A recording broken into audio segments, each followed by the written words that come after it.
collègues de la délégation de l'Union européenne, chers collègues aussi du réseau unique, madame la représentante de l'UNESCO,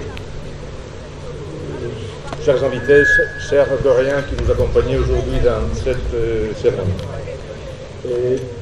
S'il est toujours un plaisir de venir à Gorée, aujourd'hui ce plaisir est triple, et je dirais même quadruple, puisque la cérémonie qui nous réunit à ce moment-là, c'est l'inauguration de la nouvelle place de l'Europe, a comme toile de fond le 40e anniversaire de l'inscription de l'île au patrimoine mondial, le 70e anniversaire de la Déclaration universelle des droits de l'homme, la célébration de l'année européenne du patrimoine culturel et la date du 9 mai oblige, vous l'avez dit, monsieur le maire, aussi la célébration de la paix de l'Europe.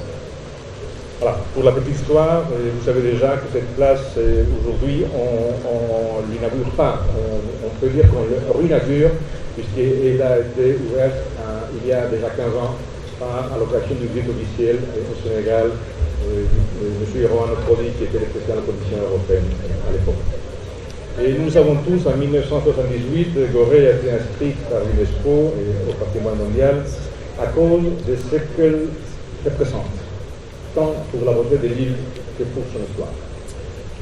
À ce titre, et grâce à l'appui précieux du ministère de la Culture, nous tenons à remercier différents, et en particulier à la direction du patrimoine culturel, l'aménagement de la place de l'Europe a été effectué dans le respect strict des caractéristiques environnementales et culturelles de l'île, et en ayant comme tout premier objectif, et ça, le maire de la commune en a beaucoup insisté, d'améliorer les cadres de vie des Coréens.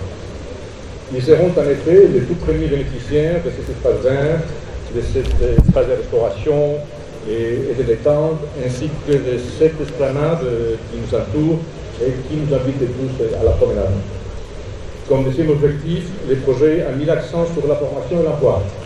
Vous l'avez dit, monsieur le maire, grâce à un partenariat entre la ville de Dakar et la commune de Gorée, les travaux qui ont été confiés à des professionnels d'aménagement et paysager urbain qui sont toujours aujourd'hui avec nous, on apprécie la qualité du travail, ont privilégié les jeunes Coréens qui ont été formés à la fabrication et à la pose des travaux.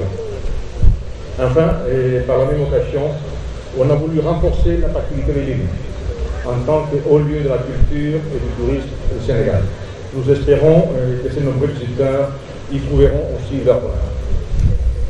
Monsieur le secrétaire général, mesdames et messieurs, je disais tantôt qu'aujourd'hui, l'un des éléments qui nous réunissent aujourd'hui, c'est de fêter, d'être autour du 70e anniversaire de la Déclaration universelle des droits de l'homme.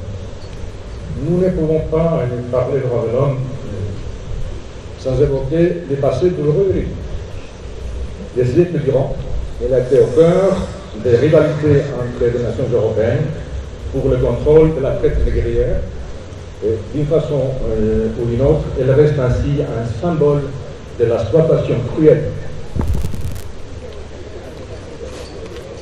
Bon, monsieur le maire, nous continuons, nous espérons que notre signal se récupère rapidement. Voilà, je disais que il y a aussi un côté triste dans l'histoire de notre histoire, dans l'histoire aussi de Gorée.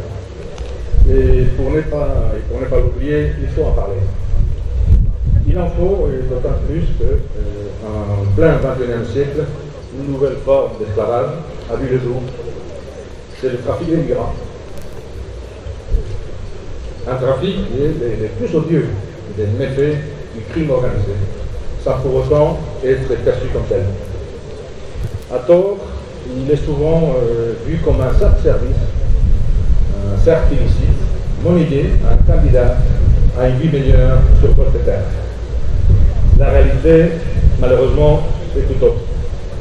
Ces trafiquants, sans aucune valeur morale, ruinent en toute conscience des familles sénégalaises pour envoyer leurs jeunes hommes, femmes et enfants, au mieux entre les mains des esclavagistes, et au pire sur des embarcations de fortune qui régulièrement sombrent dans les eaux de la Méditerranée. L'Europe n'est resté pas indifférente face à la tragédie vécue chaque jour par des milliers de migrants qui mettent leur vie en péril pour un avenir bien incertain et qui nuit sur le long terme aux intérêts du pays, aux intérêts du Sénégal, en le vidant de sa force vive et en entravant le développement d'une migration régulière bien plus bénéfique. Nous sommes donc particulièrement satisfaits de la mise en place, dans le cadre de nos accords de coopération avec le Sénégal, d'un côté des programmes qui s'adressent aux jeunes et visent à leur proposer des alternatives crédibles pour apprendre un métier, créer leur activité, développer leur entreprise et les détourner ainsi de la tentation de la migration clandestine.